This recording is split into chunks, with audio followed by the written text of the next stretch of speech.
đây bù màng phôn này cái này bánh tham thế đây này bánh tham từ lông thơm ở đâu nó từ lông thơm từ lông 1 năm từ lông 1 năm thì đỡ sưu bù màng phôn mày sla một anh kia 5 điện đây bàng phôn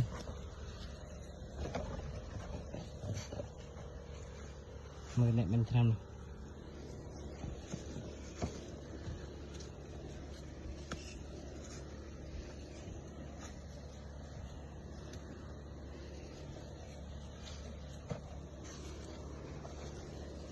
càng nghe nhầm ra ngay này